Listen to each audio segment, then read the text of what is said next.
आज ना सकाळी सकाळी असं छानसं धुकं आलं होतं आणि आजकाल थंडी थोडी कमी असते, पण जेव्हा पण असं धुकं पडतं सकाळ इतकी सुंदर वाटते. तर म्हटलं आजच्या धुक्यात आपण फिरायला जाऊया आणि माझ्यासोबत तुम्हाला पण घेऊन जाते. चला, आज तुम्हाला मी एक असं ठिकाण दाखवते ना जिथे गेल्यावर असं वाटतं आपण एखाद्या रहस्यमयी दुनियेत आलो आहे, वेगळ्या जगात आलो आहे. इथलं वातावरण बघा किती सुंदर आहे. हे बघा, वाटतं ना वेगळ्या जगात आल्यासारखं.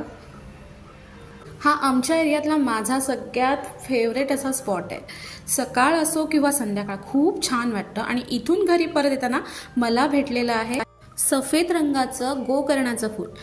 नॉर्मली आपल्याला ब्ल्यू कलरचं किंवा निळ्या रंगाचं असं फूल बघायला मिळतं, पण मला इथे सफेद कलरचं मिळालं. हे थोडंसं दुर्मिळ आहे आणि याचे खूप आयुर्वेदिक फायदे आहेत.